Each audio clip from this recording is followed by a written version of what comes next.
award dinner honoring our inductees to the Ontario Flag-Pin Bowling Hall of Fame. My name is Gary Keel, and I'm the treasurer of the Ontario Flag-Pin. It's a privilege to be your MC for this evening. Tonight, we will give the ultimate honor of induction to 8 individuals, plus one other will become a dual inductee. I now ask you to join me in welcoming our head table honorees. From Windsor, Gail and her husband Randy.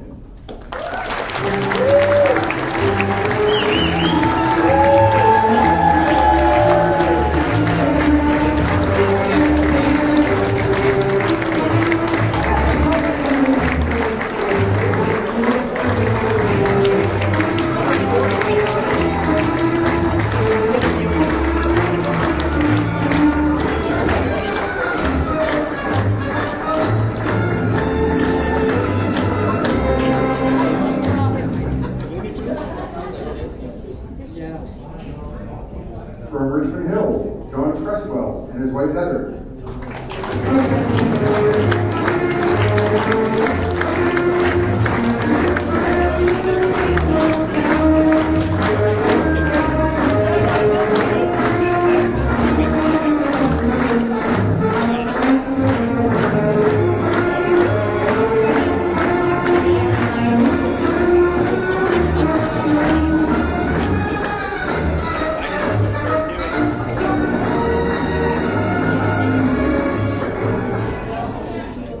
From Ottawa, Denis St-Onge and his husband, his wife, Denis.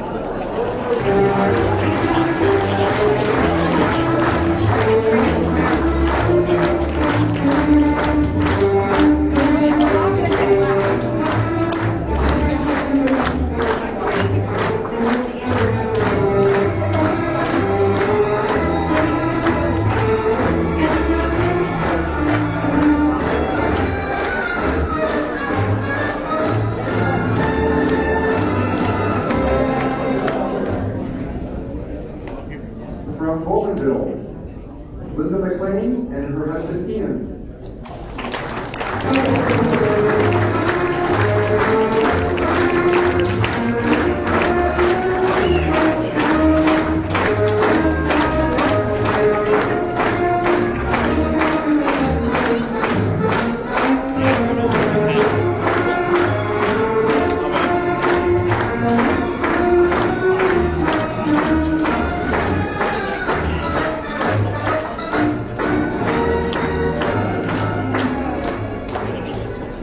From St. Catharines, Bill Williams and his wife Barb.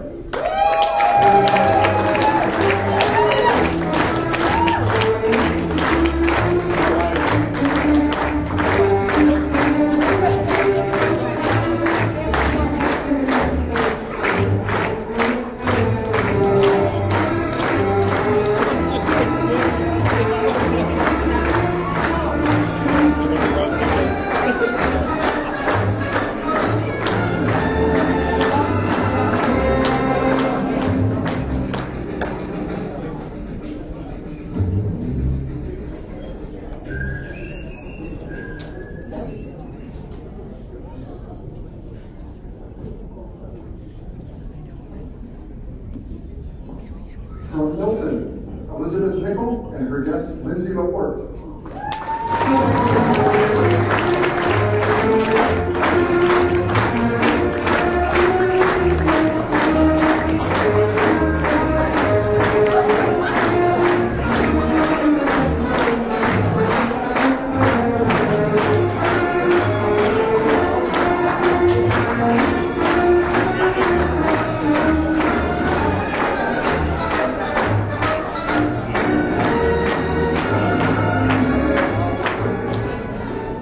From Mississauga, Claudina Sula and her husband Robert.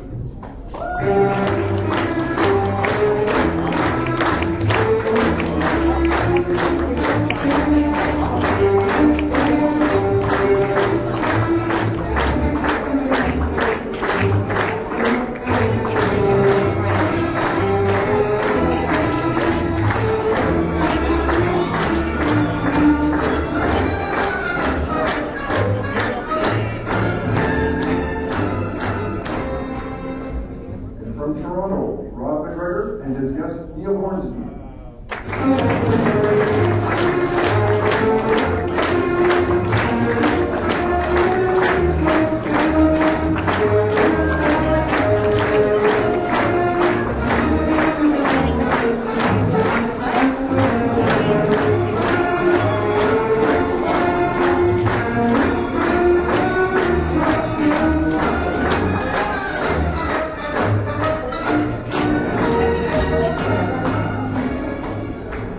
And from London, Pittaro, being represented by his wife Terry and their son Rob.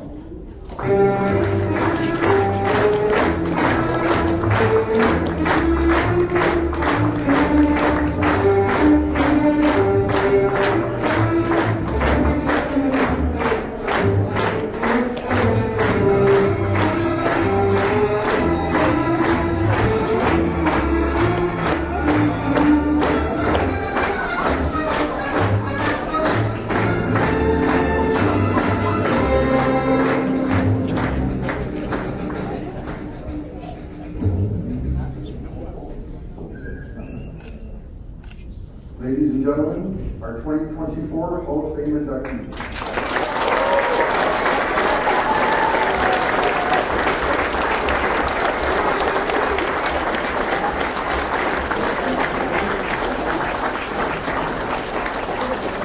I ask that you all remain standing as I call upon 05 Director Lori Bizak to present our reflection. The second one, can you tell if it's me? Okay.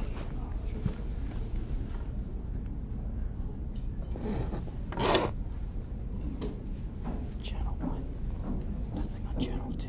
Okay, so he's muted right now. Hi, we are gathered on the ancestral land of the Indigenous peoples who have left their footprints on Mother Earth before us.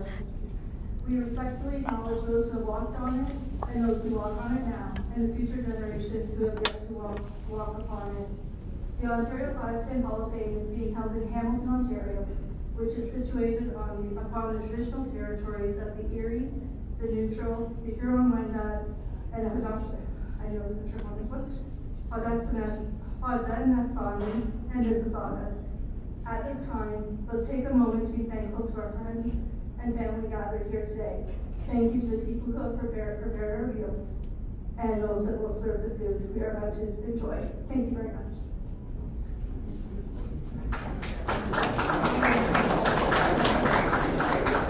Thank you, Lori. Please be seated, and we'll let the serving of dinner begin. For your listening pleasure tonight, Paul Bauer, a past 05 board member, supervising my Denis here in our midst.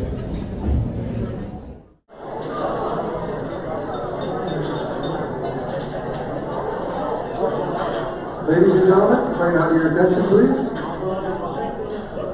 At this time, I will call upon a gentleman who is an Ontario 5-Pin Bowling Hall of Fame member, who was inducted as a builder in 2007. And in 2022, he was inducted as a builder to the Canadian 5-Pin Bowling Association Hall of Fame. And this past June, he rejoined the 05 Board of Directors. I invite the new Vice President of the Ontario 5-Pin Bowling Association, Dave Coach, to say a few words.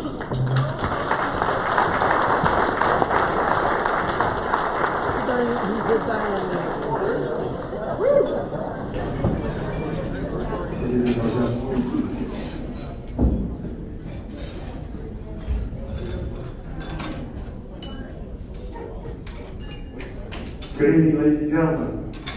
On behalf of the Ontario 5-Pin Bowling Association Board of Directors, I'd like to welcome everyone and congratulate the nominees on your induction into the Ontario 5-Pin Bowling Hall of Fame. The Board of Directors work year-round to organize various events, including tonight. I'd like to introduce them. As I ask, when I call your name, please stand and remain standing until the entire board has been introduced. I'd also like to ask you to hold your applause until the full board has been introduced. Starting with our new elected director, Dan Boulder from Brantford. Mike Connerty and his wife Sandy from Kempville. Lori Bizak and her partner, Wade Thompson of Brampton. Sarah Gorman of Scarborough, Megan Blue of Whitby. From Hamilton, Susan Bird and her husband Gord. 05 Hall of Fame builder in 2019, Brenda Hamilton of Mississauga. The 05 builder in 2015, Mike Kite and his wife Doreen from Richmond Hill. Treasurer, Reverend Denis Steveny, Gary Kehoe Blackstock. Secretary Gus Wilson of Penland Falls, and myself, Dave Bose, and wife Judy from Pittaro. Last but not least, soon to be a Hall of Fame inductee in the Building Division from Richmond Hill, 05 President John Cresswell, and his wife Heather, who was inducted as a builder in 2022. Ladies and gentlemen, your board of directors. Thank you. Enjoy the rest of the evening.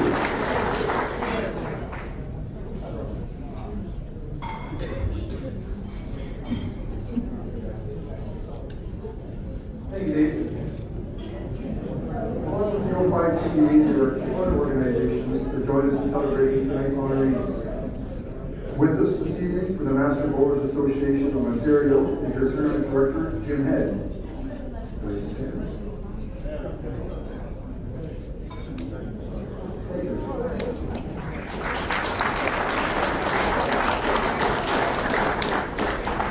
And with us from the Bowl Ontario Executive is their financial clerk, Melanie Gerard.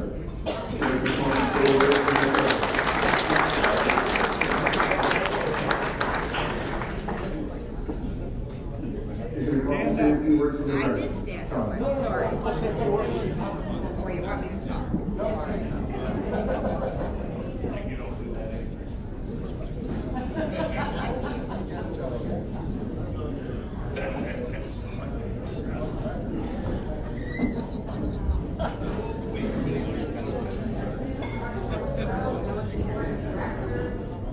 Esteemed guests and new inductees, thank you for giving me this opportunity to address you on this important night. On behalf of Bowl Ontario 5-Pin and all our proprietor members, I extend our sincere congratulations to the new members of the 05-Pin Bowling Hall of Fame, as all your contributions and accomplishments as players and builders are recognized tonight. Tonight is important not only to recognize the new members of the Hall of Fame, but to also acknowledge past Hall of Famers, reminisce over favorite bowling stories, and speculate the future of the sport that we all share the same passion for. I wish everyone an enjoyable night, safe travels home, and congratulations to tonight's inductees. And that does move on.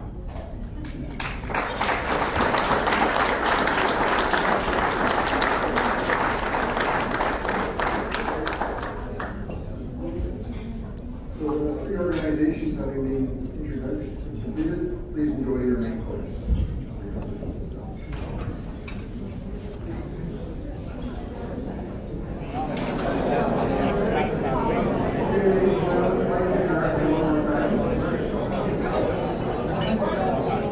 All the Fame Selection Committee has met numerous times since the last election ceremony, and they have spent countless hours working on the selection of tonight's inductees to the Ontario 5-Pin Bowling Hall of Fame. I would like to ask each of them to stand again, and I ask you to hold your applause until they have been introduced. So from our selection committee, the Hall of Fame chair, an inductee in 2013 as a player, Brenda Pencroft, accompanied by her husband Dave. Hall of Fame secretary, an inductee in 2019 as a builder, Brenda Hamilton. Inducted as a builder in 1994 and as a player in 1999, and our MC for the induction ceremonies this evening, Walter Heaney, accompanied by his wife Catherine. An inductee to the Builders Division this evening, and president of the 05, John Cresswell, and his wife Heather. An inductee in 2001 as a builder, Patricia Jepson. An inductee in 2017 as a player, Connie Ward, An inductee in 2009 as a player, Paul Aslan. An inductee in 2017 as a builder, Ron Roeder. An inductee in 2015 as a player, Bernie Menard. An inductee in 2007 as a builder, Dave Post, accompanied by his wife Judy. Presently serving as an observer on the Hall of Fame committee, Brenda Walters. And the dinner committee chair from the 05 board, Sue Burns, and accompanied by her husband Gordon. Ladies and gentlemen, the members of the 05 Hall of Fame selection committee.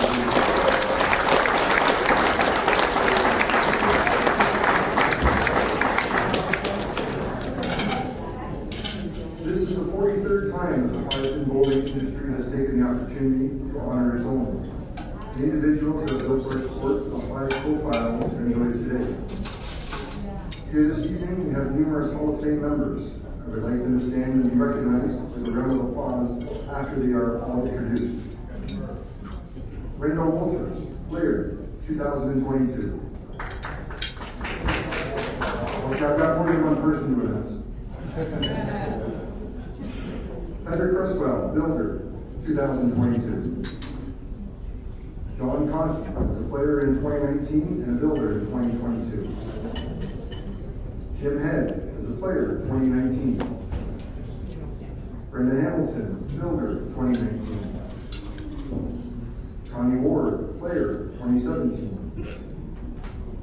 William White, player, 2017. Ron Roeder, builder, 2017.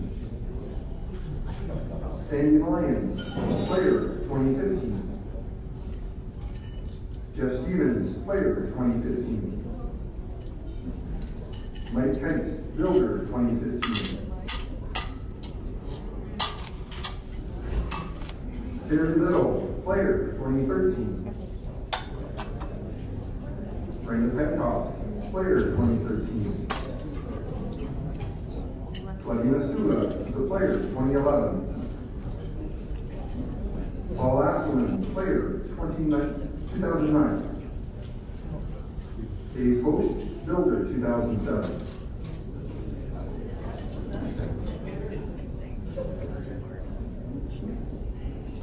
Oh, sorry, yes. The one before Dave is Mariano Marconi. The builder in 2008 for me is not here tonight at last minute. So. On to Bernie Menard, player, 2005. Patricia Jepson, builder, 2001. Ian Cameron, dual inductee, player in 1996, and a builder in 2015. And Walter Heaney, dual inductee as a player in 1994 and a builder in 1999. Ladies and gentlemen, the Hall of Fame members of this evening.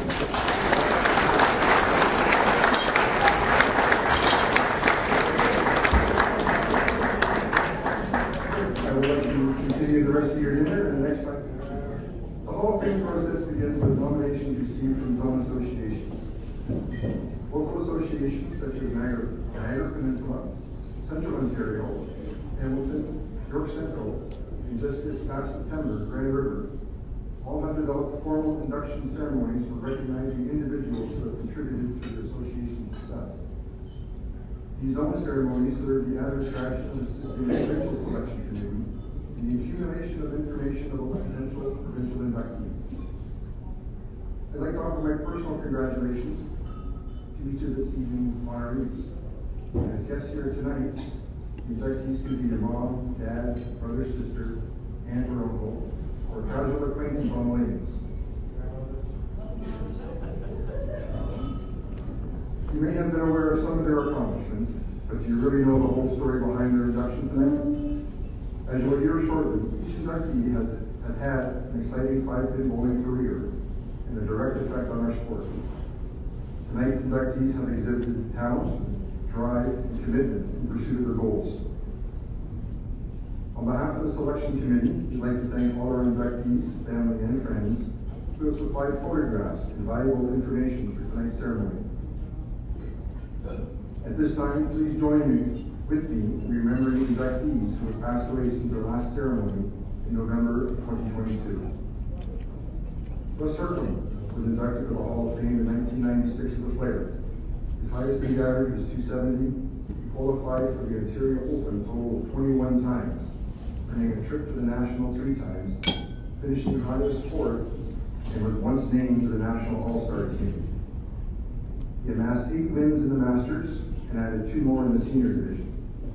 Russ passed away in December of 2022 at the age of 88, just a month after our last induction ceremony. Ernie Hughes was inducted to the Hall of Fame in 2007 as a legend. He excelled at several sports, including baseball and hockey, and ultimately chose bowling.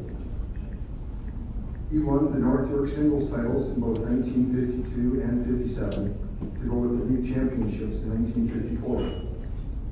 In 1963, he won the Ontario Match Play Tournament, and he followed that with back-to-back wins at the Denis Easter Classic in 63 and 64, winning $1,000 for each of those wins. He qualified the Open Nationals on the men's team in 1964, where he won silver. Ernie unfortunately passed away in March of 2023 at the age of 106. Helen Richards was inducted to the Hall of Fame in 1987 as a player. In 1957, she made her first national appearance at the East-West Championships, better known today as the National Open Championships, where she captured gold. She returned again in 1959, this time as a singles competitor. She bowled a score of 27-10 for 10 games, setting a record for the highest pinfall for either ladies or men at the time. She would also capture the CBA singles title in 1958, along with aggregate titles in both 58 and 1959. Sadly, Helen passed away in September of 2023 at the age of 93. Jackie Hawkins was inducted to the Hall of Fame in 2009 as a builder. She was involved at all levels of bowling, including the YBC, a local Lindsay DC, the Kawartha Lakes Association, and as an 05 board member for 12 years. She used her HR background at Cresswell to help form the current systems in place at the 05 and local levels, including introducing job descriptions, hiring practices, and performance objectives. She also designed and delivered training programs for the locals executives and tied all of this into the incentive program the 05 still runs today. With her dedication to the sport of 5-pin bowling, she received life membership to the Lindsay DC, Kawartha Lakes Association, and the Ontario 5. The Ontario government also recognized her in 2003 and awarded her the Ontario Achievement Award. Unfortunately, we lost Jackie in February of this year at the young age of 77. Inductee was inducted to the Hall of Fame in 2006 as a builder. In 1965, she joined the newly formed Hamilton 5-Pin Bowlers Association, where she volunteered for over 40 years.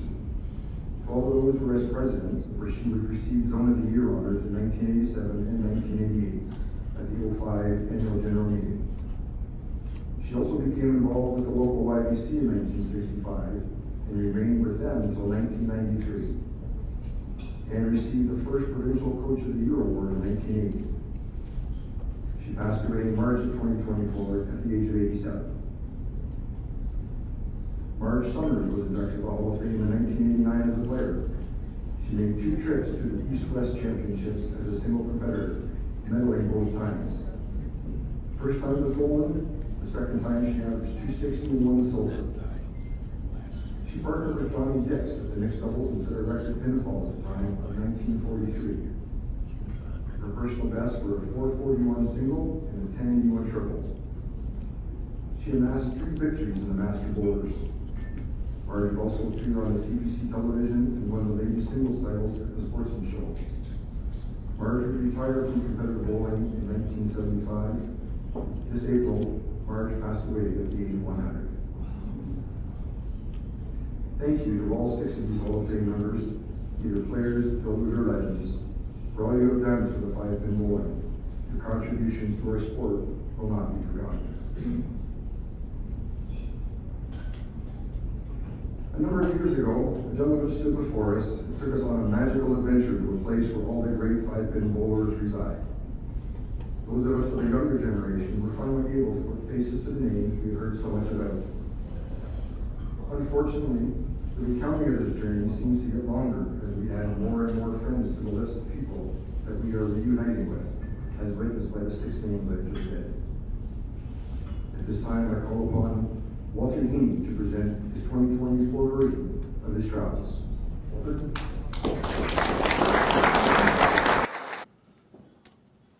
I'm often asked where the 5-Pin Bowling Hall of Fame is located. Is it at a bowling center, or maybe in the old Sport Alliance building, or at the C&E? No, it's not at any of these places, but I assure you it does exist. Recently, in a deep sleep, I caught a glimpse of the Hall of Fame, and it was quite a place. I had a chance to meet everyone, and for so many, an opportunity to put a living face with the names and pictures I have become familiar with over the years. Wouldn't you know it, when I arrived, it was bowling night. Teams were on the lanes and the center itself was beautiful. Its name, Future Lanes, were years ahead of our time. It seemed appropriate, and the Cloud9 Lounge was complete with a full array of virtual reality games, which everybody knew how to play. Jack Fine wanted the name changed to, of course, Future Lanes Bowlerama. The bowling center was run by experts, and they were all there.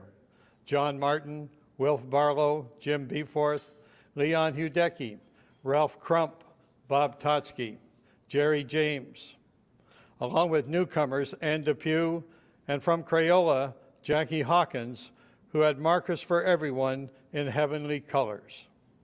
Heaven was about to get organized. Marge Moore was joined by Doug Miller and Gene Spry to start a YBC, and Al Richardson was pairing up bowlers for a high-low doubles. Ernie Rogie was now accustomed to his new surroundings and renewing acquaintances, and he was now joined by Walter Valentin, Sid Morris, and Ken Edge. It was all I could do to control myself as I walked over to see this large group. "I'm Walter Heaney," I said, with hesitation, and John, Wilf, Jim, Ralph, and Bob recognized me and quickly introduced me to Leon Hudecki. "How did you get here?" remarked Leon. I was quick to add that I was just visiting. Oscar Kinsler was in the process of installing pin setters with invisible string, and Tom Craig was busy certifying the lanes. Bob Totsky, however, quickly took over. "Now that you're here," he said, "why don't you bowl with us?" The offer was too good to refuse. On these lanes of the future, no one wore bowling shoes.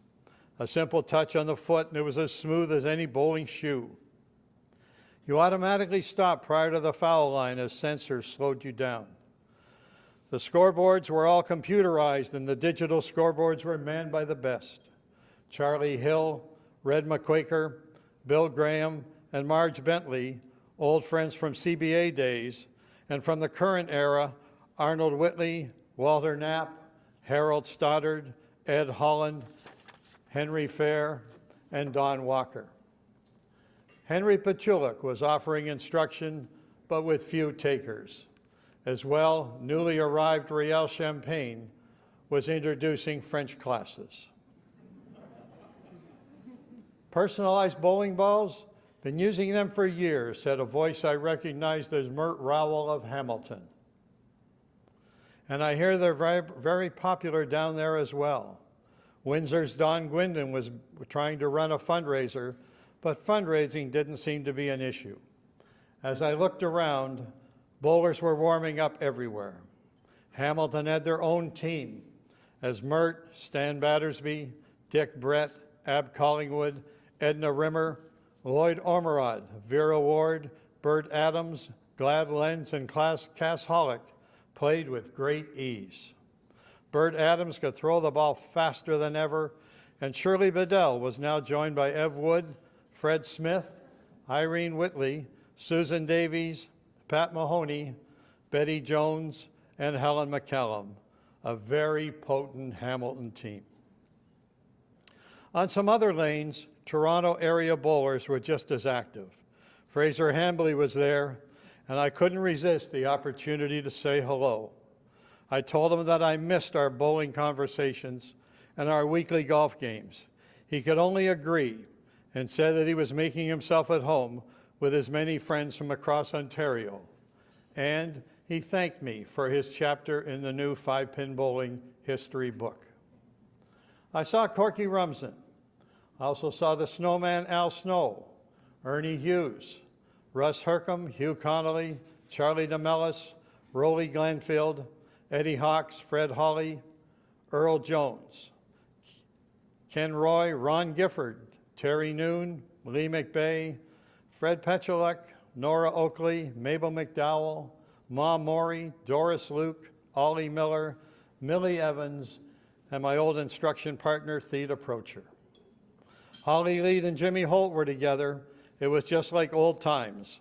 Lots of small talk with the ladies. Nothing changes. Jake Halliwell was planning a tour for Halliwell's All-Stars. Basil Gazdia and Connie D'Alessandro were chatting, a little English, a little Italian, and they were now joined by the two primos, Primo Vagnini and Primo Falcioni. I met my old friend Tom Horton, and he was beaming over the recent induction of his daughter Sandy. And I also said hello to both Shirley and Ross Wilson, as Shirley had now joined Ross, thinking that he needed some unneeded guidance. As usual, Ross had the biggest grin on his face that you ever saw. A provincial all-star team consisted of Mark Bratkin of Bramalea, Thelma Thompson, June Gregg, Orv Bowman, and Norm Kratz of Kitchener, Emile Cote and Doug Connerty of Ottawa, Johnny Moyer and Marge Heldman of Waterloo, and both of them were talking over old times with Bill Betker.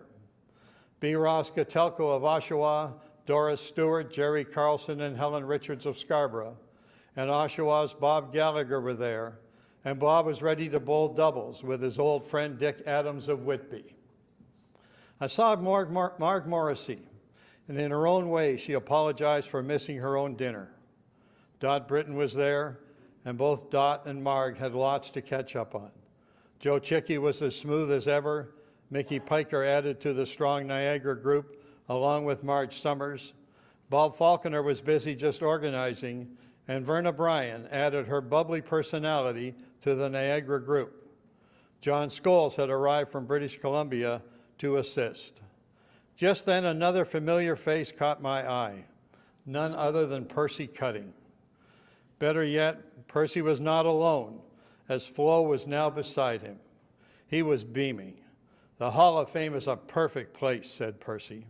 "Flo and I can bowl all we want, and we share the secretarial duties." As well, Jack Hales, Billy Holt, is there with a glint in his eye, talking to everyone about the good old days. And of course, Bert Garside is here. And Bert and Jack have found a racetrack where every horse you bet on is a winner. Bill Bird had already given a speech, and Bob Coulter, along with Mickey McNeil, started a newsletter called The Heavenly Times. Could bingo be far behind?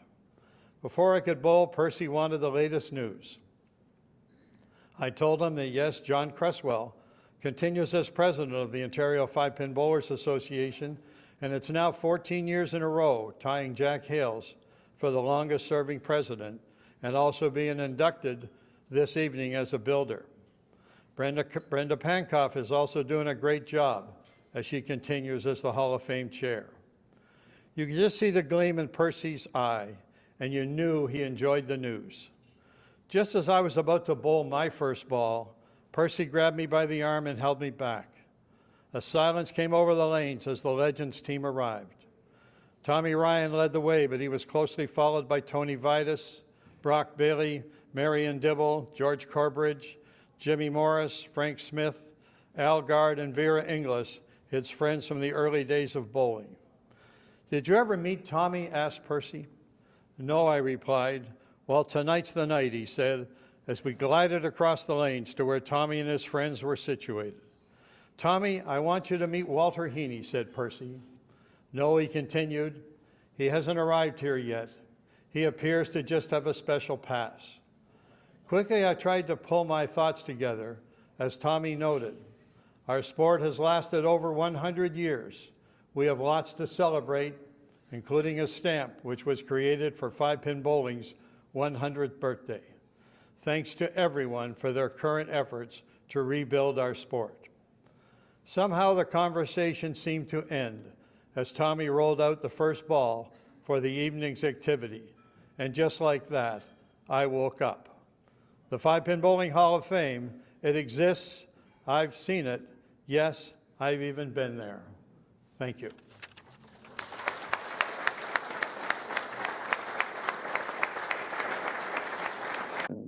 Thank you, Walter, for once again sharing your dream with us this evening. Already this evening, I've spoken about the various roles that individuals play in the history of our sport. Tonight, we would like to recognize and pay tribute to several individuals who have contributed to the Ontario Five-Pin Bowling Hall of Fame and induction ceremonies.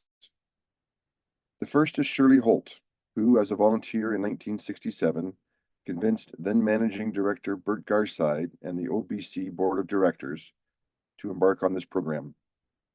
Shirley saw her dream come to fruition in 1970 when 2 builders and 8 players were inducted.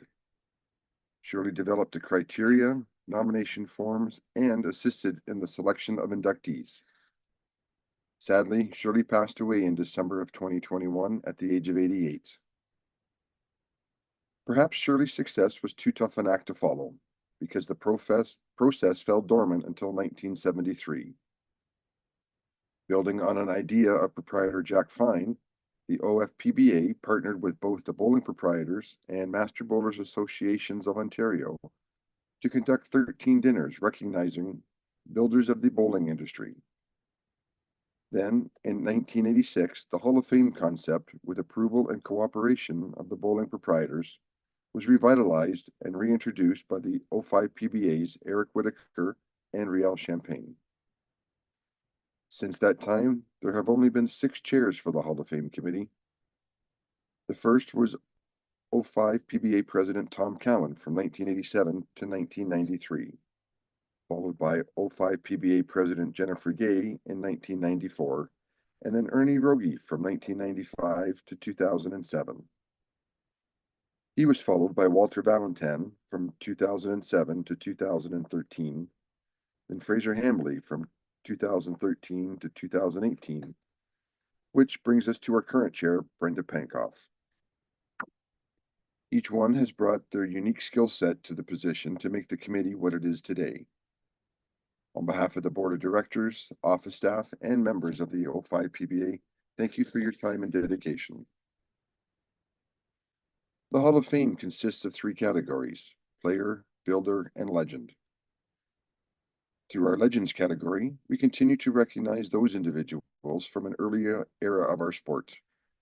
Cognizant of the need to honor those who contributed to our sport prior to the commencement of the Hall of Fame, tonight we honor 2 legends, 1 living and 1 deceased. In the player division, we recognize 4 players, those members who started on the lanes with their skill, competing at the provincial and national levels. We will elevate 2 of our members into the Builders Division. This category is for those who usually work administratively. As well, 1 player will receive dual induction to the Builders Division. Our Builders Division was expanded a number of years ago to recognize local volunteers who have been essential to the growth and continuance of our sport. Our annual Hall of Fame game, which was held in conjunction with the Provincial Open Championships Easter weekend, has been another chance to recognize our Hall of Fame members. Since the 2018 closing of Sherwood Centre in Hamilton, we have not held the annual Hall of Fame game, but those Hall of Fame members in attendance are recognized during the opening ceremonies. We hope to reinstate the Hall of Fame game tradition in the future. Hall of Fame member Flo Cutting, the First Lady of Bowling, played a very important part in the history of our organization. She was the first secretary of the Ontario Bowlers Congress, a life member of our organization, and Flo was inducted as a Builder of the Industry in 1973 and as a Builder to the Hall of Fame in 1986. Flo commissioned a magnificent Hall of Fame plaque from Holt Hallowell trophies, on which every inductee has their name permanently recorded. This plaque is dedicated in memory of Flo's husband, a good friend of bowling and a legend in the Hall of Fame, the late Percy Cutting. This was a most generous gift from Flo and further underscores her impact on our sport. This year, courtesy of the Fraser Hambley Memorial Fund, the plaque has been refinished, and has a new look based on recommendations from 05 PBA President John Cresswell. The inductees are now divided into their respective divisions on their own panels. We have once again brought the plaque here this weekend, and it has been updated with our class of 2024 nominees. As a memento, each of our first-time inductees who are with us tonight will be presented with a distinctive ring, which has been custom crafted for the 5-Pin Bowling Hall of Fame. Living dual inductees have the option of receiving a plaque or having a diamond added to their ring to signify their dual induction. The families of our posthumous inductee will be presented with a custom designed plaque acknowledging the induction. Before we begin the speeches, I would like to take a moment to explain how we will proceed with the presentations. After each of our honorees have been introduced and inducted by our speaker, they will be escorted to the Hall of Fame plaque on my left there they will be presented with their ring or plaque by the Hall of Fame Committee Chair, Brenda Penkoff. We ask you not to attempt to photograph the presentations while they are being made. When each inductee returns to their seat, we will begin the induction of the next new member. When this ceremony has concluded, we ask that all of this year's inductees make their way over to the Hall of Fame plaque for a class of 2024 group picture. After that picture has been taken, you'll have the opportunity to take as many photographs as you would like and to offer your personal congratulations to the inductees. Thank you for your cooperation. During the course of the upcoming speeches, we will reminisce about the good old days, see faces and hear names that we may not have thought of in a long time, and see pictures that we wish had stayed lost. But they all tell the stories of our inductees. So, as I ask Walter Heaney to once again come to the podium, let's sit back and listen to their achievements which have garnered them an induction to the Hall of Fame. Walter?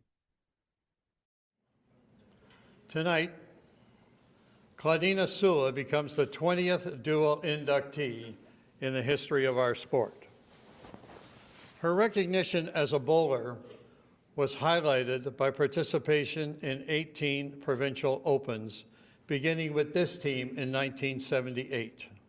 That's Claudina on the top left, then Charlene McCormick, Coach Ed Holland, Dorothy McNaughton, and Barb Roy. Seated from the left are Marg Bratkin and Pat Jordan.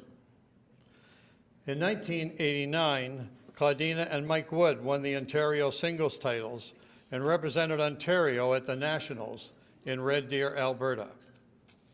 In the Masters, Claudina won 9 tournaments and 4 provincial aggregate titles. Nationally, she won 2 gold, 3 silver, and 2 bronze medals. On this winning team are standing from the left, Jen Donovan, Wendy Harding, there's the coach Dot Britton, and of course Brenda Penkoff. Kneeling are Kathy Barker and Claudina. From the 1980 National Open in Winnipeg, Claudina qualified for the first international small ball championships in Manila in the Philippines, scheduled from August 15th to 22nd in 1980. Claudina actually won the duck pin portion of the competition. The Canadian contingent is all here, and from the left, that's C5 President Dave McNutt, then Ray Landkamer, Don Eakin, Ron Sandus, Jim Fedorenko, then Claudina, Darian McConaughey, Laura Mitchell, Louise Paulhouse, Al Hong, and Bill Bird. The event was held at Celebrity Sports Plaza, a first-class establishment in Manila. Selection to the ladies team for the 1983 Canada Games followed. And on this legendary team were, from the left, of course, Shelley Hill, then Claudina. The coach was Marge D'Onofrio, then Diana Lethbridge, Connie Ward, who's here tonight, of course, and Anita Robinson. This group was undefeated at the Games in Quebec. During this whirlwind of success, Claudina was also attracted to the administrative side of our sport. In 1980, at just 20 years old, she was included in meetings to form a new Lake Ontario zone to serve the bowlers in the south end of the large Central Ontario zone. The first president was Angus Roy, and Claudina wrote the constitution for the new group. Claudina was invited to attend the Western Canada Bowling School. From this visit, Claudina could see a similar program in Ontario, and on her return home, the Ontario Five-Pin Bowlers Association planned their own school program. Claudina was a major facilitator and in charge of curriculum, as in 1991, the first school was held in Hamilton. With 120 students, the school was an immediate success and continues to this day. In recognition, the All-Star Awards are named in Claudina's honor. This effort, nationally, or locally and provincially, has been recognized. In 1990, she was inducted into the Central Ontario Hall of Fame, and as well in 2016, along with such notables as Jason Spezza and Michael Pekka of the hockey world. She was inducted into the Mississauga Sports Hall of Fame as an athlete, and to this day, she continues on their board of directors.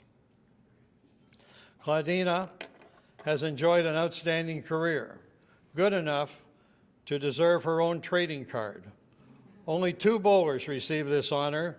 I got one of Claudina's cards here tonight, of course. It may not have the value of a Wayne Gretzky rookie card, but it's worth something to me. While she excelled in bowling, she also did very well off the lanes. As an architect, she was a leader, and this charisma was transferred to her bowling career. She was a positive example for all of us. With her husband, Rob, they raised twins, Alexander at the top right and Samantha at the bottom, and today both are embarking on personal careers. I would ask them both to stand up. I think they're over here in this area. Where are you? Alexander and Samantha, 25 years old tomorrow, 25. That's what 25 looks like. We certainly wish both of you a very happy birthday and a bright future. Claudina continues to be a guiding light for as she teaches 4 courses on various aspects of her architectural expertise to students at Humber College. Ladies and gentlemen, our dual inductee tonight, Claudina Sula.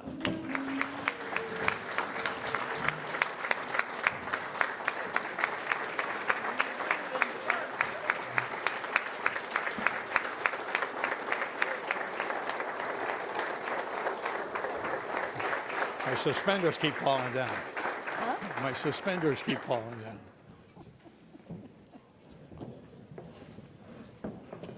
Vodka, it's good stuff.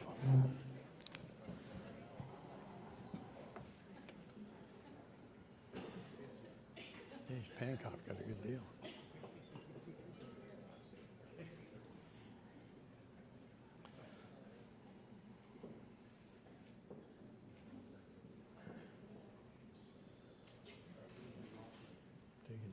That's right.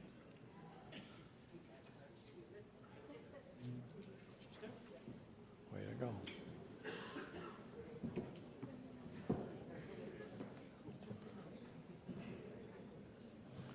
Tonight, we recognize a true legend in our sport, the late Ralph Pittaro. Ralph and his brother, Tino, came to Canada in 1960. Here's our little airplane here, there it goes across. From Arzine, Italy, a small town in the north section of the country. Ralph used his Italian roots to take on 5-pin bowling, and the results were extraordinary. He was a very fast learner. Here's a local London team. On the top left, of course, is brother Tino. Ron Dan is in that top row as well. And Ralph is at the bottom left with Dave Blaney. And Dave may have also been the team sponsor. Ralph began coaching at Lambeth Sports Bowl and is seen here with a young bantam team.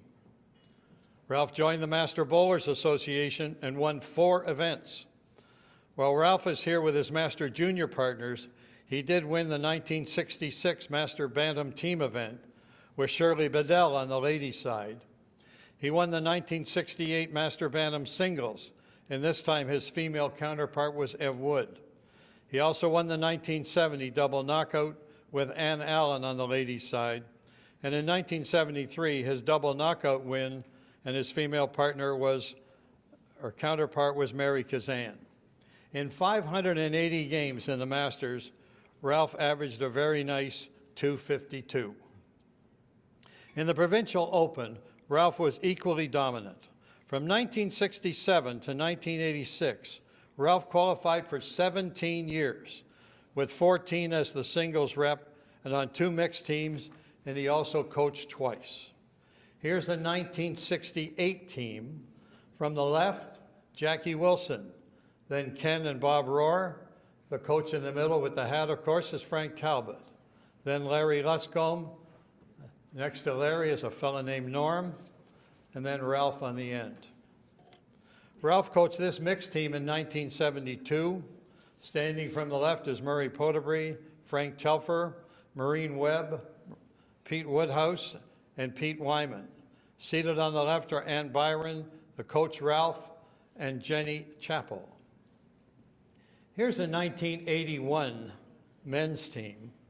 And from the left is Bob Munn, then Frank Del Polero, Ralph, a young Ian Cameron had shown up by this time, and Robbie Fox. Seated are Lynn Cameron, of course, then Coach Jack Hales and Diana Hales. Lastly, here is the 1985 team.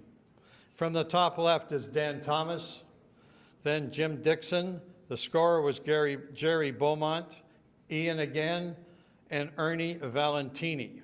Seated are Ralph on the left, Coach Dave Thomas, and of course, brother Tino. Ralph would also win the Windsor Open, the London singles title twice, and on 4 occasions won the high average in the Inter-City League. In 1970-71, Ralph won the high average in the Inter-City League with 267.49. It's right here. He was awarded this Old English reproduction. I'm not sure what it is. His wife Terry said she might have had enough of it by now. She's quite willing to pass it on to me, and that's how I ended up with all the stuff. But I'm trying to pass it on to Brenda Pankoff because maybe we can put it into a display case in London. But at the same time, it looks a little bit like Aladdin's lamp, and I've been trying to rub it to see if my bowling scores would improve. That's not working either. In earlier photos, we saw Robbie Fox. In 1967, he introduced Ralph to Terry, and they were married in 1969. Together, they raised 2 sons. Rob is here tonight, of course, with his mother, and Scott, who is also here tonight with grandchildren, Emma and Ryan. And there are 4 more grandchildren. Ralph managed the Bavarian Tavern in London for 20 years. It was a place well known by all of London, and especially students from Western Ontario University. Ladies and gentlemen, a true legend in our sport, Ralph Pittaro.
A native of Richmond Hill, John Cresswell has contributed to the growth of five-pin bowling locally, provincially, and nationally.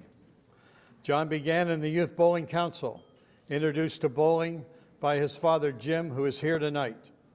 John began at ABC Bowl, which was owned by Frank and Pauline Price, and finished at Newkirk Bowl, which was actually built by Oscar Kinsler of Professional Bowling as a bowling center close to the head office, and it could be used as an equipment testing center.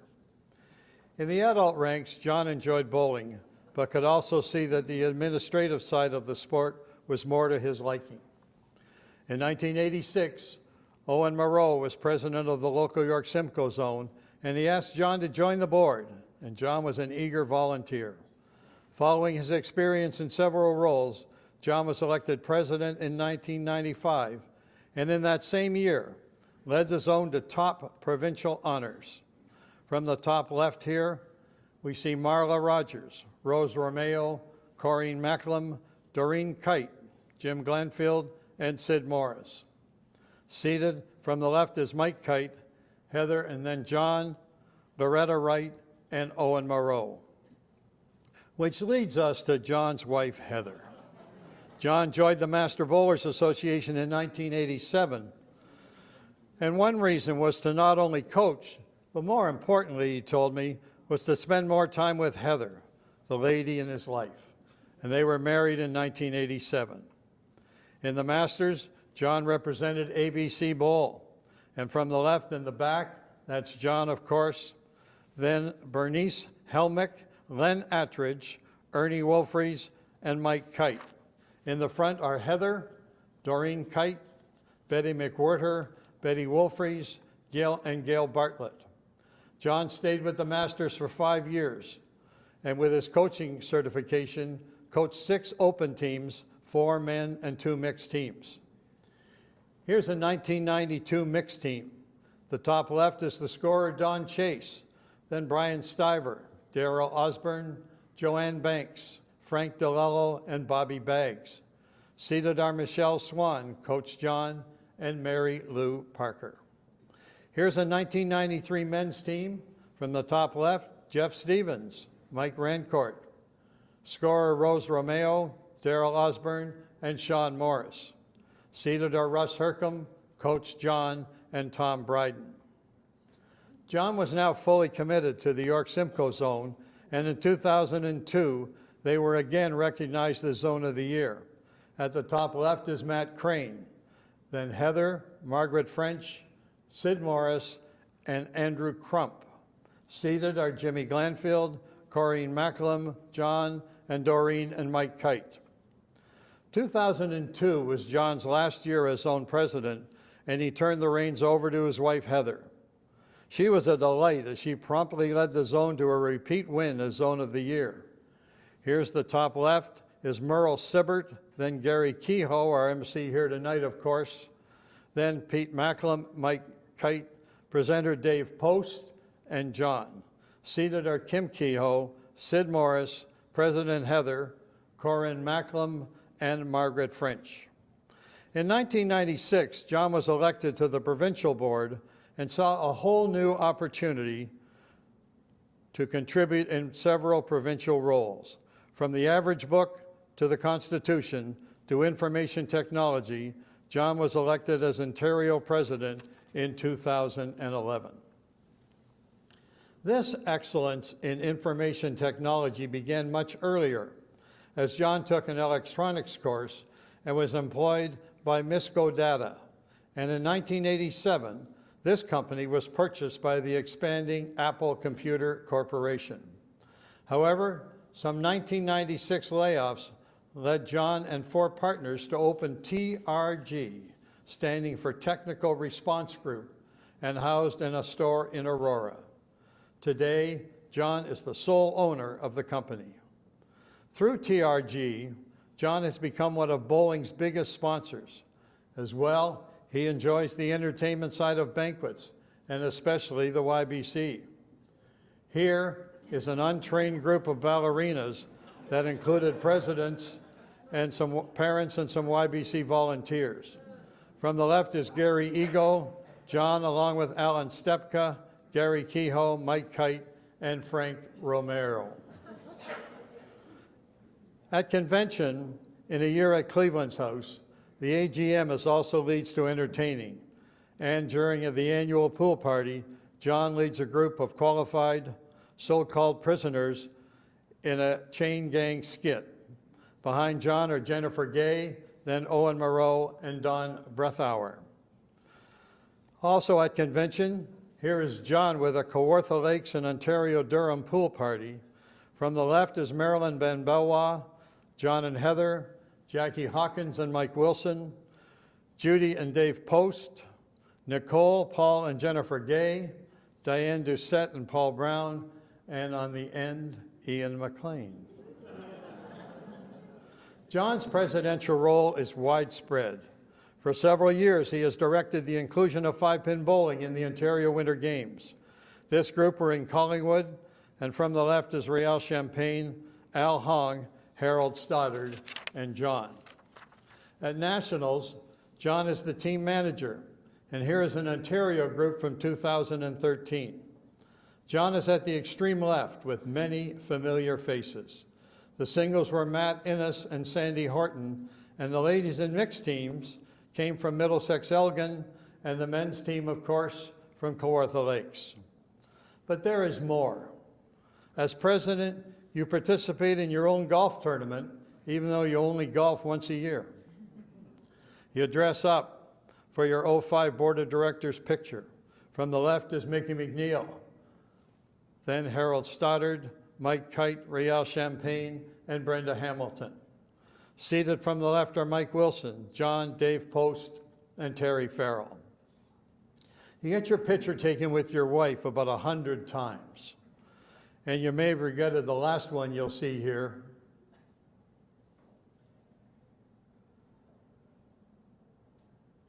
Uh-oh. Might have regretted that one, but that's Heather, who was the target. You're always speaking at some event.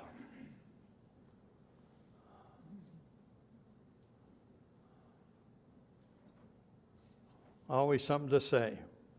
And you're making a presentation. This one to Ev Wood, 40 years as a volunteer. But you're surrounded by lots of help. Here's the clan, for example, a group of hardworking ladies. From the left is Brenda Hamilton, Linda Vandenberg, John's wife Heather, Kim Kehoe, and Terry Farrell. John has been recognized for his efforts. Here he receives a Corporate Sports Citation Award from the Government of Ontario. And the presenter is Dave Johnson, who was the chair of the Sport Alliance of Ontario building. In 2014, he was inducted as a builder to the York Simcoe Hall of Fame, and here receives his award from, of course, Gary Kehoe. But with all of us, family is most important. Here is John and Heather at the wedding of their daughter, Cheryl, in 2014.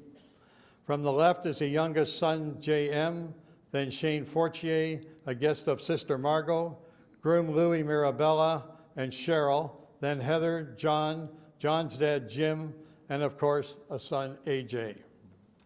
We now ask you to watch your screens for a special congrats for Grumpy John from grandchildren Mateo and John Luca. Graduation, Grumpy Hall of Fame. Congratulations, Grumpy on the Hall of Fame. Mateo and John Luca, well done, boys. And Grumpy just about does it right, doesn't it? But as we recognize John here tonight, he's been a powerful force for our sport and always supported by his rock, his wife, Heather. Ladies and gentlemen, our Hall of Fame builder, John Cresswell.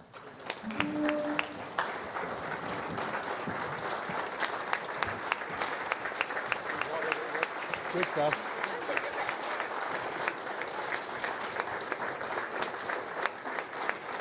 Gail Maddox, holy crap. Are you going to add my daughter-in-law to it? No, it's too late now, darling. How did you want me to do that? Where do you want that? I just might have a son, Jason. Well, you got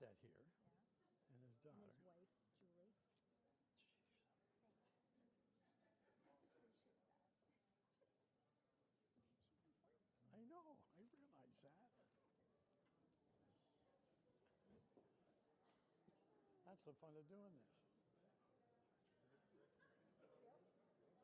She wants to add a couple of pictures.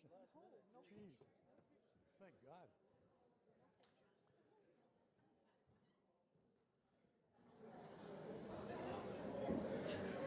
In Windsor and the Western Ontario Five-Pin Bowlers Association, bowling, as well as being a sport and recreation, is certainly a large family affair. And be assured Gail Mattis is a central figure in this large family. She began her youth bowling career at the senior age of 16 at Windsor Rec and at a Young Adult Bowlers Association event at Parkview in Windsor. Gail bowled a perfect game as part of a 985 triple. Also, at the urging of Jim Oldridge, Gail began a 35-year participation in the Provincial Open. Here is her first Open team in 1979. At the top left is Tony Buxu, then Ed Suchero. The coach is Harry Fowler, Jim Oldridge, and Cliff Bastian. Seated from the left are Kay Bastian, Barb Smith, and a young Gail Lamoureux, of course, our Gail Mattis. Here's a special 1987 ladies team. From the top left are Barb Buxu, Monica Jacka, the coach was Dave Malash, Janet Kinghorn, and Gail. Seated are Vi McManus, the scorer was Randy Zucky, and Monica Wilcock. In this year, Gail was a finalist in the singles, losing the last game to Diane McLeod to finish second provincially. This ladies' team celebrated the 100th year anniversary of five-pin bowling in 2009.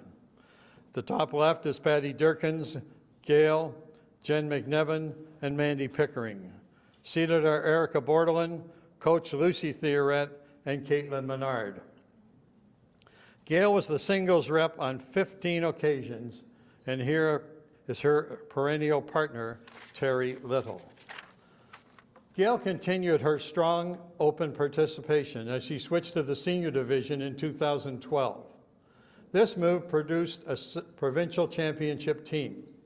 In the back row is sponsor Sean Morris, then Ken Oldridge, Gail, Jim Oldridge, Diane Martin, and presenter Dave Post. Kneeling are coach Sean Oldridge and Gary Fair. This 2013 team were also champions, and that year Gail won her first of 3 singles titles. She also set a 12-game record of 3,051 that still stands today. At the top left on this championship team is Gary Fair, Ken Oldridge, and Jim Oldridge. Seated are Diane Martin, Coach Mariano McConey, and Gail. The Western Ontario seniors were champions again in 2023, and Gail was also the singles champion. From the top left are Ken Oldridge, Al Kloss, and Roger Vanderpool. Seated are Gail, the coach. You all know, oh, never mind. It was my first visit to the head table. I had to put this picture in there. And of course, Thelma is on the right. In the singles, though, Gail rolled a 3 10th frame strikes to win the Ontario singles title by a single pin. Here's a happy group receiving 20-year participation awards at the Open. From the left are Jen Donovan, then Paul Asselin, Gail, Ruth Polson, and presenter Bob Coulter. Gail joined the teaching division of the Masters in 1991, transferred to the tournament division, and participated until 2004. She won her ring in 1998, winning the mixed triples, as she partnered with John Mattioli and Ross McNicoll, with Ian Cameron presenting. Overall, she averaged 238.5 for 556 tournament games. Gail always liked the challenge. In 2009, the Friday night men's team at League at Palladium were looking for new bowlers and invited the women to join. Gail lined up Caitlin Menard, Stephanie Leclerc, Diane Martin, and Anne-Marie Lassick. And these 5 ladies gave the men's group all they could handle. Gail's biggest fan is her husband, Randy. They were married in 1979, and they have 2 children, a boy, Jason, who's here tonight with his wife, Julie, and a daughter, Jackie, who's in love with animals. As bowlers in Windsor face a new challenge with the closing of their only center palladium, Randy was one of the volunteers trying to save the lanes and machines in the hope of a new center. In the opening, I mentioned the Windsor family of bowlers, from the Stories to the Pavans to Mariano, as well to the Aldridges, the Fowlers, the Wilcox, the Klosses, and of course Pat Jepson. They all have made Windsor a better place, as tonight we recognize our Hall of Fame player, Gail Mattis.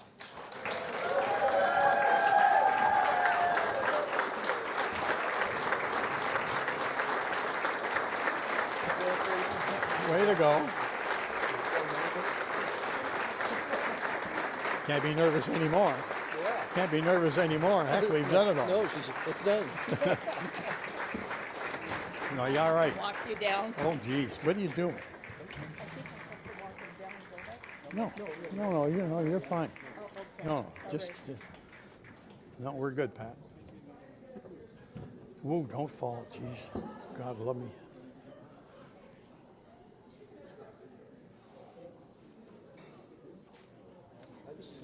Yeah, now look, it's you or me, kid. Hey, I think Pat Jepson's going to walk me out. I think so. Pretty close. I'll hold the chair. Randy's still sitting talking to somebody else. Rob McGregor was able to combine an international career in the private sector with a love for 5-pin bowling to reach tonight's induction. His journey began at Glen Valley Bowl, owned by the legendary Herb Sutcliffe, and his coach was Bert Busby, seen here at the top, and that's Rob at the bottom left. Another coach was Terry Noon, seen here with daughter Angela on the left, and of course Rob is on the right. Rob bowled in several youth events, and here is a group at the Pepsi High School tournament. At the left, of course, that's Greg Pittaritis. In the middle is Madeline Burns of Pepsi, along with Kevin Jones of the OBC. Rob is second from the right in the bell bottoms. I'm not sure about that, but that's the fashion. And of course, the young, there they are. The young gentleman on the right is Bobby Drapeau. At just 15, Rob on November 27, 1977, rolled his first 400 game, actually 420. In 1983, Rob was invited to attend a summer camp to select the men's team for the upcoming Canada Winter Games held in the Saguenay-Lac-Saint-Jean region of Quebec. Rob made the team, and on the top left is Rod Smith, Mike Bates, and Rob. At the bottom left, of course, Steve Greensides. The coach was Réal Champagne and Paul Roeder. In Quebec, this team, of course, was undefeated, won the gold medal, and Rob averaged .283. Rob joined the Master Bowlers Association in 1983 and would win the mixed triples. Here, seen with Dorothy McNaughton, presents to Rob Mary Ozier of Hamilton and Norton Sims. Rob also won the Spring Classic and the aggregate, and Tom Horton presents Rob with the Eddie Hawks Trophy. The NBAC Nationals were held in Hamilton, and here's the Ontario contingent with the aggregate winners, Rob and Anna Schwartzman, at the front, and once again, many familiar faces. Rob advanced to the Nationals, also in Hamilton, and watch your screens. 6 strikes in the 9 frames. Well, he's forcing McGregor to strike out now. McGregor goes to can strike out to 340. Has to. Well, there's the first step towards that goal. Yeah, there's no letting back. He's got to be 3 strikes. That was the 6th strike in this game for Rob McGregor. There'd be a lot of bowlers, Walter, that would love to be able to bowl 340. Well, to play 6 strikes in every game you have, you'd be a champion every time. Well, there's another one. throw 2 more here, he can force him to get a spare. Needs this one. This is very vital. This, at least he can have a chance.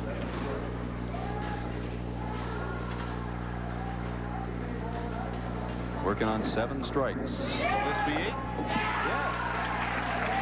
He may bowl 9 strikes and may lose, although now Tom Stevenson, they can take that chisel away from the trophy for a second because he's going to have to make his shot. 340. Tom doesn't have to, he just has to avoid the head pin, that's all. As you can see, he bowled 340, only to lose to Tom Stevenson of Alberta, who bowled 343, just 3 pins higher. Overall in the Masters, Rob averaged 256 for 533 games, and this mark is 32nd highest of all time. In the Open, Rob represented York West and in 1993 won the singles title, here with the ladies winner, Christy Zammit. This York West team won provincially, earning a bronze medal in Winnipeg. In the top row from the left are Lawrence Shook, Jim Ronaldson, Connie D'Alessandro, and Rob.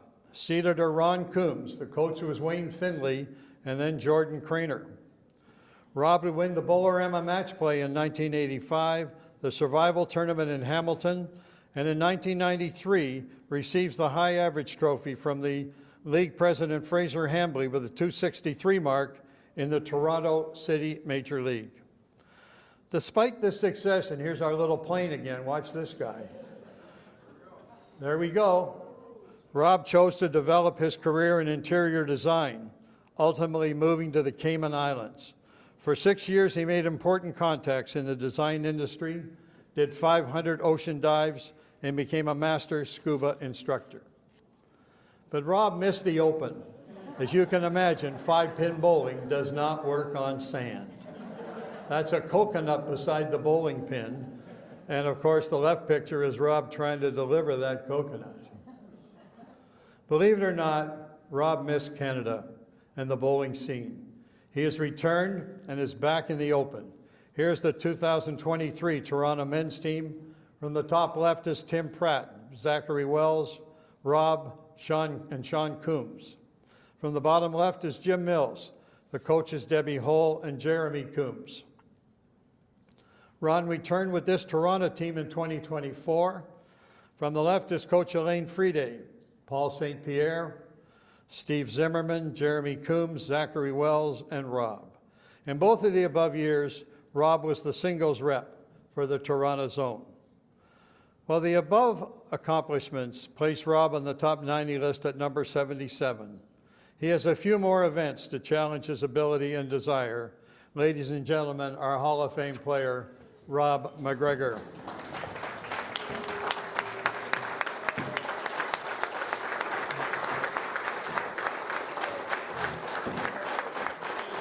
Is there, Randy, is there water in there? No. Sorry. Thank you.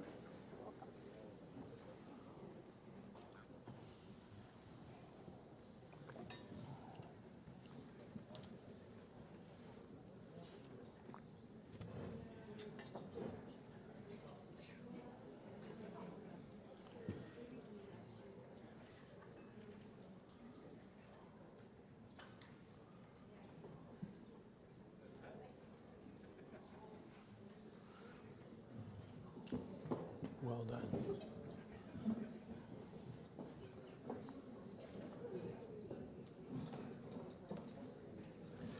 Denis St-Onge rose from his roots in the Ottawa Valley to become a major player in the development of the coaching program of our sport across Canada.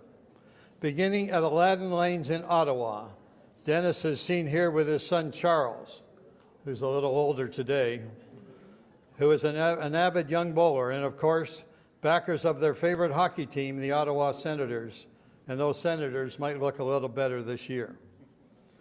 Denis was a league bowler at Aladdin, and here is a family team From the top left is Denis's mother, Madeline, then Nicoll, Laverne, and Jeanette.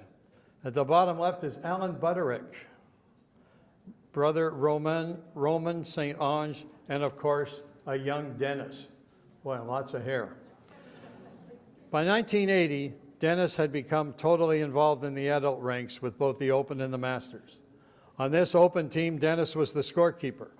And standing from the top left are Vianney Beauchamp, then Ron Luck, Gord Mail, Rick Moran, and Dave Lane. Seated from the left are a young Denis. The coach, of course, is Doug Connerty and Wally Souchon. Denis qualified for his first Open as a player in 1983. From the top left on this mixed team are Doug Love, Sharon Bard, Denis, Vianney Beauchamp, Shirley Wise, and Peter Knapp. Seated from the left are Cheryl Wyatrowski, the coach was Marcel Quenville, and Susan Kennedy.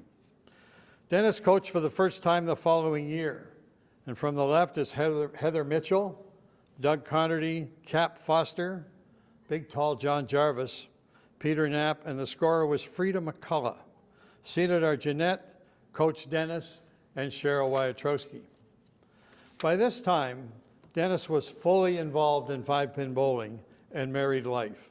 Denis and Jeanette were married in 1981, and that same year, Denis followed Marcel Quenville as president of the large Ottawa Valley Five-Pin Bowlers Association. Jeanette was a willing partner as together they traveled throughout the area. As well, Denis was trained as a course conductor for the new bowling coaching course under the NCCP program, which in French became PNCE. And that's all the French I'm going to try. Denis certified over 900 coaches from 1981 to 1999. He became a master course conductor and trained coaches to deliver courses in both English and French throughout Ontario and Quebec. And be assured, this success was extremely important for five-pin bowling in the eyes of the federal government. Following a successful launch of a decentralized association at Orleans, Denis joined the board of the Ontario Five-Pin Bowlers Association in 1993 and rose to the position of first vice president. Here at an AGM, he presents an award. On the left, of course, to the one and only Heather Cresswell, and on the right to Dave Roeder of Waterloo. As first vice president in Ontario, Denis attended at the national level and influenced both the coaching program and here became part of a youth challenge committee in Alberta. This group from the top left is Michelle Hoyle, Marcel Allaire, and Don McIver. Sheila Carr, of course, is in the middle, with Trudy Metcalf, and on the bottom are Denis, and the gentleman on the right is Terry McLeod. Denis joined the Master Bowlers Association in 1980 and was a member for 7 years. On the lanes, he qualified for the MBAC Nationals in 1982, representing Ontario. This group bowled at Centre Bowl in Corner Brook, Newfoundland. At the top left is Sid Morris of the MBAO, then Ross Wilson, Tom Nash, and Coach Ron D'Onofrio.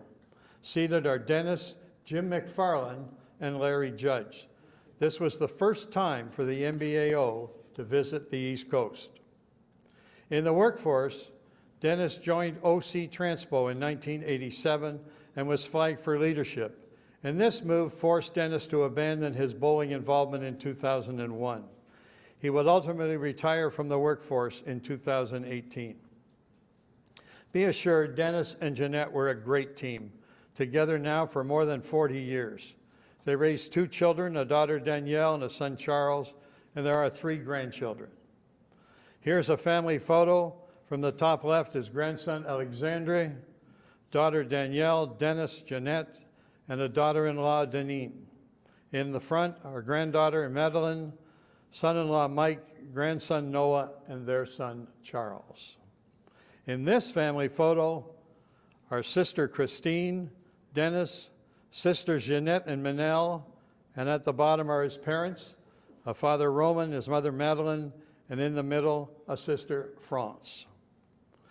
Enjoying retirement, Denis has rediscovered his golf game and with Jeanette are enjoying travel to many cities around the world And here is Denis and Jeanette with their cruising buddies. Ladies and gentlemen, our Hall of Fame builder, Denis St-Onge.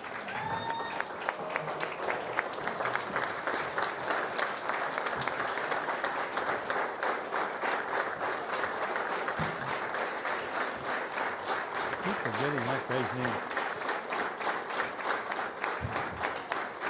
Nobody fell, did they? Oh, geez. No kidding. What is this guy's name?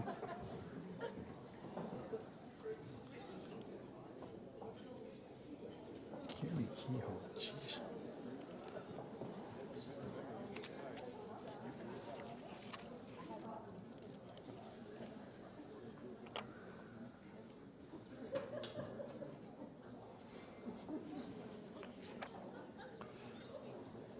Three to go.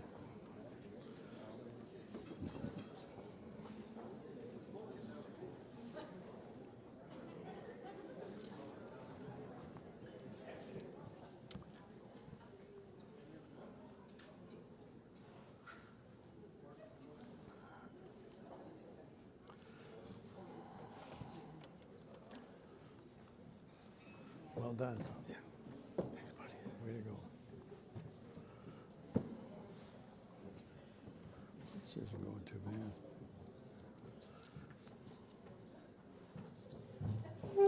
bad. To say Bill Williams is competitive is an understatement. He's a champion in two forms of bowling, originally in candlepins in Nova Scotia, and then on a move to Ontario, Bill excelled in 5-pin bowling as well. In Nova Scotia, it's candlepins. And Bill was very good at this form of bowling, and the media coverage was excellent. Bill was a true champion, and here's a list of just some of his accomplishments. 2 provincial championships, 25 consecutive weekly appearances on the local Beat the Champ, a high single of 184, and a high triple of 485. In 1965, Bill qualified for the Candlepin World Championships held in Brewer, Maine, and Bill placed 3rd in the event. Bill was born in Lower Sackville, Nova Scotia. Now we got to bring you in on this because the place is so small I couldn't find it on the map when I first started to look. And we've enlarged the area, and there's Lower Sackville. It's upper, just above Halifax. But looking for a better quality of life, here's our plane again. Off he goes to St. Catharines in 1967. Bill took to 5-pin bowling immediately and joined the major leagues and coached in the YBC. Here's a group of youngsters from Fairview, and as well, Bill coached at Playmore as well. Bill joined the Master Bowlers Association and bowled 960 games, averaging 247, while winning 3 tournaments. Here, Bill receives his certificate for a win in the doubles with Shirley Chickey, and the fellow in the center is presenter Rick Massero. He won the 1987 mixed triples, partnering with Anna Swartzman and Wayne Webb.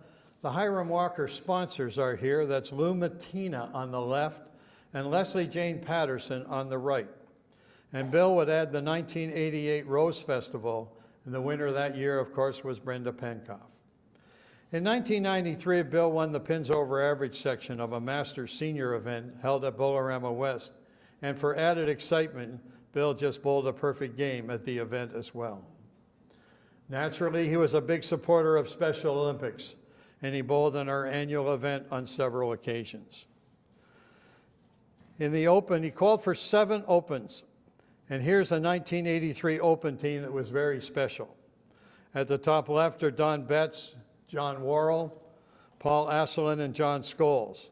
Bill is at the bottom, then with Joe Petrosevic and Coach Jerry Chimko. This team won provincially, and nationally in Thunder Bay, Bill rolled 27-32 for 10 games, and this set at the Nationals qualified him to the next small ball championships. And he also won 17 of 21 games that year. These championships were scheduled for the summer of 1983 at Rouge Hill Bowl in Scarborough. Representing Canada were from the top left, Pat Fitzgerald, then Tom Patterson, and Willie Orn. At the bottom left is Glenn Burbick and Bill. The coach was Tony Beulah of Saskatchewan. Bill won the 5-pin section of this event with a final game victory over George Guzman of Argentina. And it's seen here, the score was 269 to 220. Canada, with Bill, were second in the duck pin variety, losing by just 12 pins, 615 to 603 to the USA. Here's a mixed team from 1984. Standing from the left are Fern Sullivan, Sandy Mackey, Tom Kyle, Gary Green, Bill Lutz, Patricia Carr, and Doreen Murray. Seated are Bill on the left, Coach Mark Morrissey, and Jerry Chimko. This 1992 mixed team won the Ontario Championship and bowled nationally in Sudbury. On the top left are Nancy Nelson, Donna Leslie, the coach is Gary Green, and Connie Green. On the bottom from the left are Larry Taylor, Lucy and Charette, Ralph Eckert, Bill, and the scorer is Ron McDougall. Bill was inducted to the Niagara 5-Pin Bowling Hall of Fame in 2012. From the left in this picture is Paul Asselin, who was accepting for Willie Sabera, then Bill, Joanne DeRocher, Wilma Vandersweg, Tim Dixon, Lou Montagano, and Gary Green. Well, Bill loved his bowling and the competition. He also enjoyed the business arena as well. Bill and his wife Barb opened a coffee bar at the local mall, and a franchise, Java Joe's, ran from 1995 to 2007. And it was during this time that Bill retired from Hayes Dana. A fun time on several mornings, Canadian legend on the accordion Walter Ostenak would open Java Joe's with a musical selection. Here is also Wendell Clark of the Maple Leafs offered an autograph to Bill for his daughter, connecting at a local Walmart. Today, Bill and his wife Barb live in a retirement community in Stephenville, still in Niagara, but close to the U.S. border. Our living legend, Bill Williams.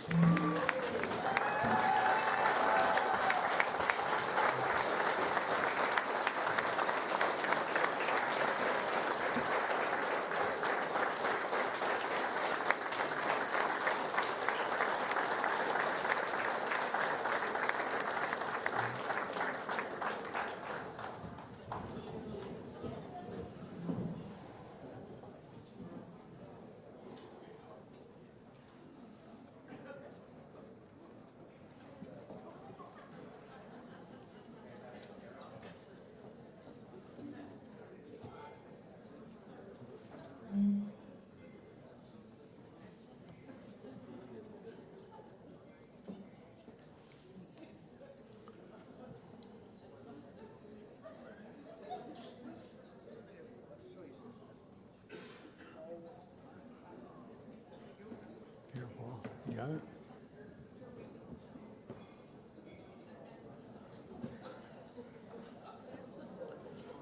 Elizabeth Nicoll grew up as both a competitive bowler and also a competitive swimmer. Her swimming career covered 18 years from 1974 to 1992 at the Lakeshore Swim Club under the watchful eye of coaches Kim Lumsden and Fred Sheffield. Now, our crack research team received this photo supplied by the Lakeshore Swim Club. The girl in the glasses is Leanne Francombe. That's Elizabeth on the left, I think in the blue. No, I don't think so.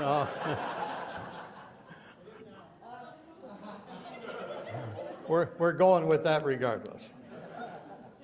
On the lanes, Elizabeth bowled at Sportsman's Bowl in southwest Toronto, and her coaches were Joe Erskine along with Greg Pederitis and Mike Wood.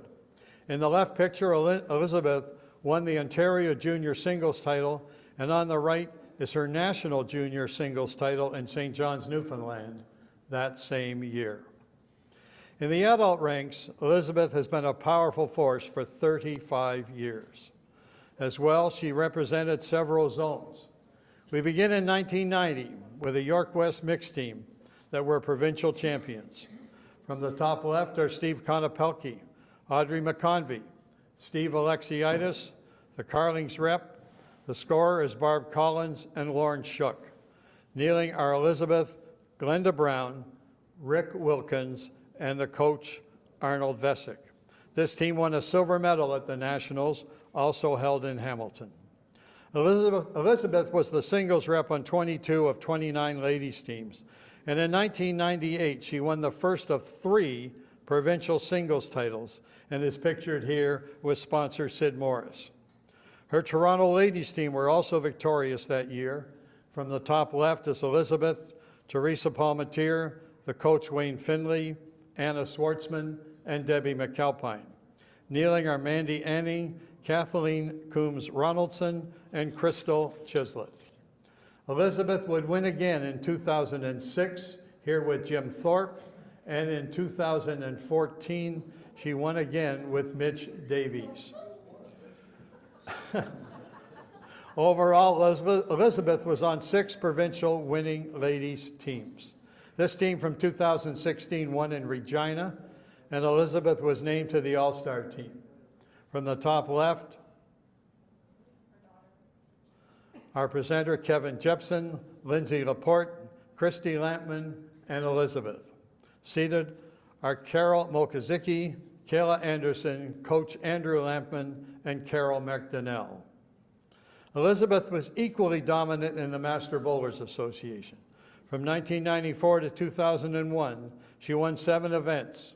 Here are the winners in 1996, as Ian Cameron presented to Jason Procher and Elizabeth.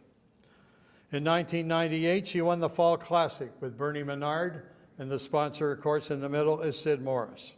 In 1999, she won the mixed triples with Mike Bates and Mike LeClaire. In 1995-96, Elizabeth was the aggregate champion, and she returned to Newfoundland for the national finals. Overall, Elizabeth qualified for 5 national teams, and she won 4 gold medals and 1 silver. On this team from the top left is Coach Ian Cameron, Ruth Polson, Elizabeth, and Lynn White. On the lower level are Stacy Zamet and Jody Craig. Away from the lanes, Elizabeth was a very special individual. She graduated from the University of Toronto in 1992 with degrees in biology, environmental science, and physical geography. In the business world, she concentrated on human resources and project management with such large companies as Bell Canada and Rogers Communication.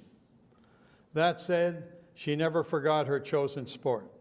Giving back, she bowled with Special Olympics and today continues to instruct and encourage the young bowlers in the Sunset Lanes community. Ladies and gentlemen, our Hall of Fame inductee, Elizabeth Nicoll.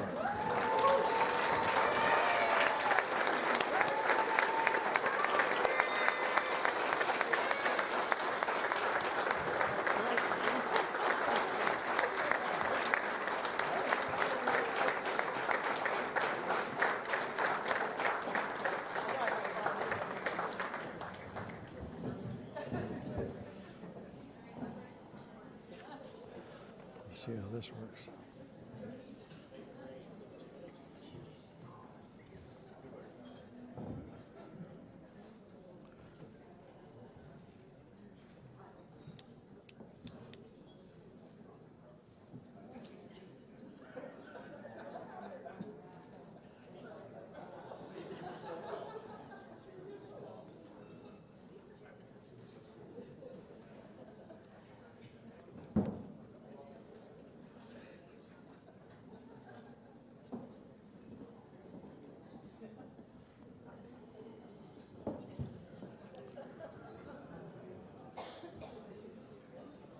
Linda MacLean was a superstar from her early days at Cliffside Bowl to a YBC career at Parkway and continuing through her adult life. Her coach at Parkway, at Cliffside, was Bill Gooding, and Linda rewarded him with a pie in the face as Bill lost an early challenge match. In 1982, Linda transferred to Parkway, And in the 4 steps to stardom through the YBC, Linda was the national junior champion, pictured on the left, and placed second provincially in the senior division 6 years later. In the junior final in Saskatoon, Linda had a 19-3 one-lost record, and at just 13 years old, averaged 274. As well, this trip to Saskatchewan was a family affair. On the left is Linda with her parents, Bob and Mark, and be assured, Mark was Linda's biggest fan.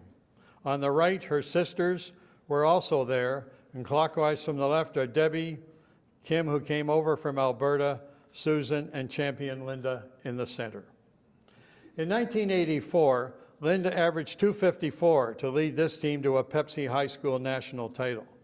From the left is Laura Lee McIver, Sheila Stewart, Karen Rellis, Linda, Sandra Crawford, and the coach Alex Park. Here's a group of young bowlers at the Pepsi National. At the top left is Ron Coombs of York West, Tim LeBlanc of Central Ontario, Kevin Cripps of Forest City, Rusty Bamford of York Simcoe, Michelle Swan of Huronia, and Jody Craig of St. Clair. In the middle row is Denise Top of Niagara, Julie McCory of Central Ontario, Tammy Regan of the Ottawa Valley, and Linda representing Agincourt. In the front row is Bill Kilgore of Hamilton and Glenn O'Hashi of the Ottawa Valley. Linda began 30 years in the Provincial Open with this Agincourt team. From the top left is Helen Richards, then Joyce James, Linda, Sandra Crawford, and Donna Halliday. Seated are Barb Chapman on the left, the coach was Russ Stewart, and Diane Harrison. By 1992, Linda was representing Scarborough. From the top left again is Donna Halliday, Linda. The scorer was Javi Richmond, Paula Wilkes, and Diane Harrison.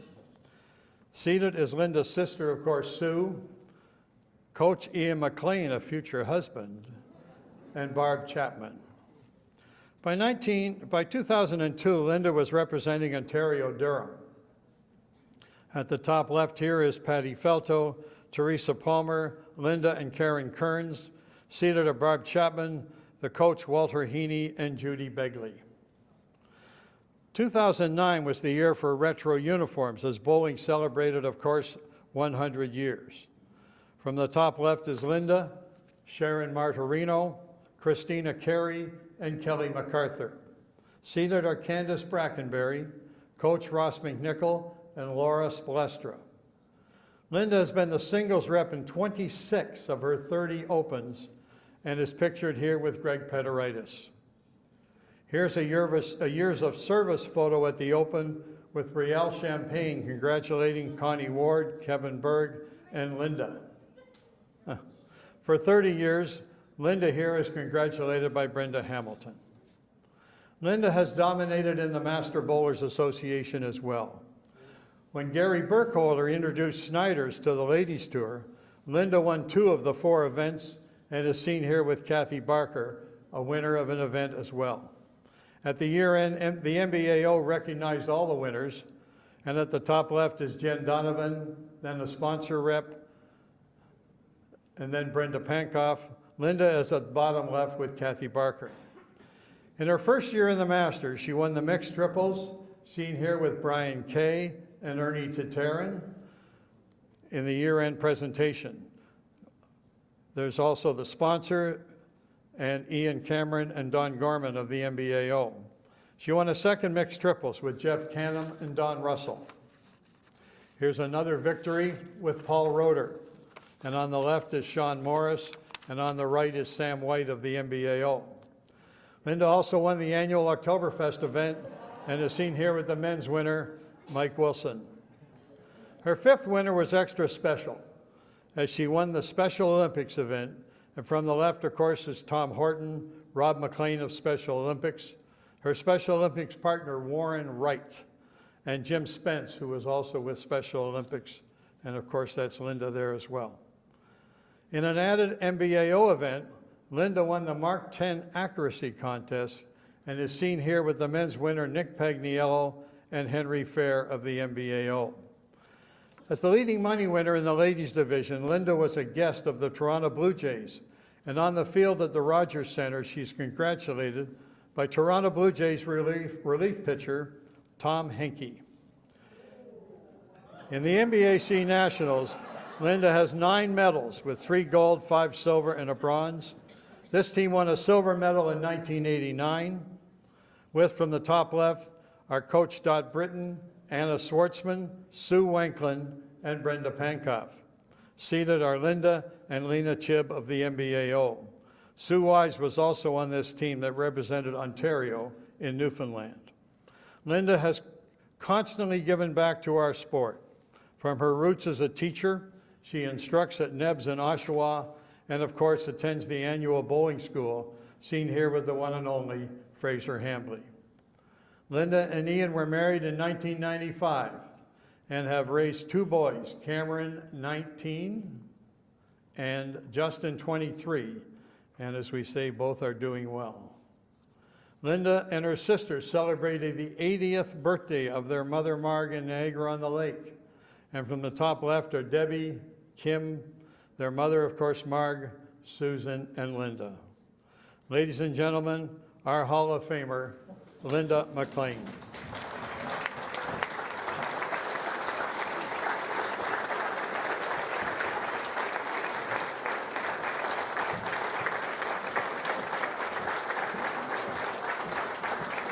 There you go.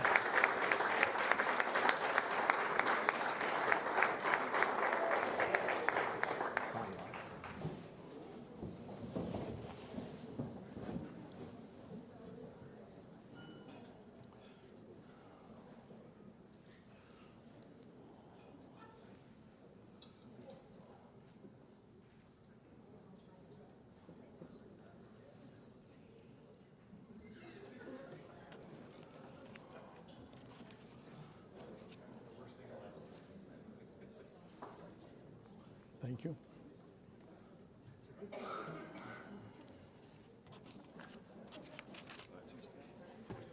Don't trip and fall.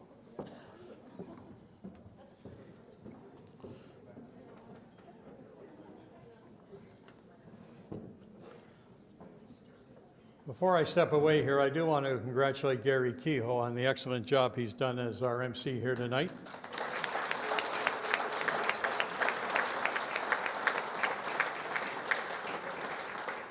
Lori for handling the slides as well.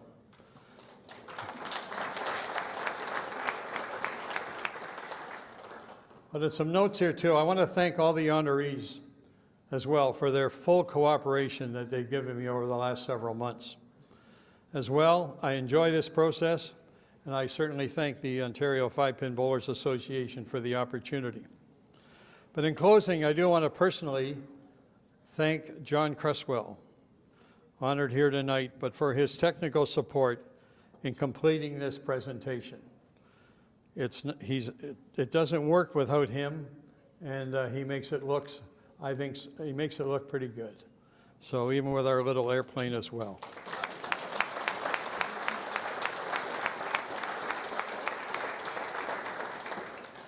So keep safe, thank you. I'll keep rubbing my lamp to see if it helps me in the open, but I don't know, things aren't going well. But anyway, everything's good. Thank you.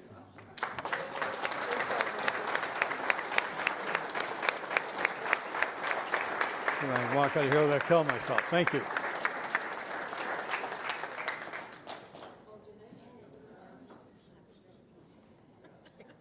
Great job, Walter, as usual. Yeah. You got a drink of wine. Thank you all for That's right, I got 2 all your hard work glasses. in researching and organizing your achievements to give us a glimpse of why they're being honored tonight. Thank you.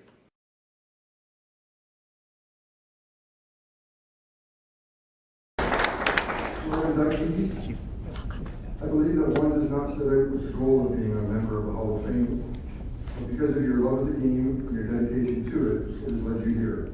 Again, congratulations to you all.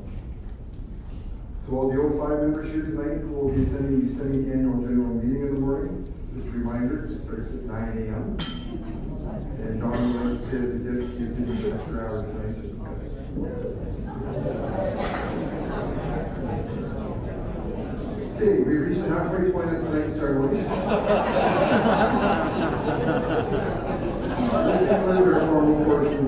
As I indicated at the beginning, our inductees will, as I indicated at the beginning of our induction ceremonies, the honorees, after getting the class of 2024 group picture, will remain in the ballroom in order that you may take photographs and offer your personal congratulations. Thank you for your attendance, attention, and enthusiasm this evening. I hope you've enjoyed the program and have a wonderful night.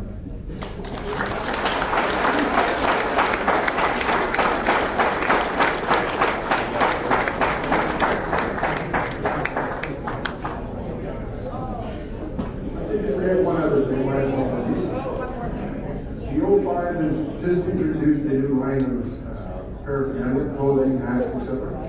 It is on the website. It is imagineteamwear.com. You may purchase 05 Hall of Fame memorabilia, hats, shirts. Please check them out. It's a great keepsake and something wonderful to have. So again, imagineteamwear.com. That's all I have for commercials.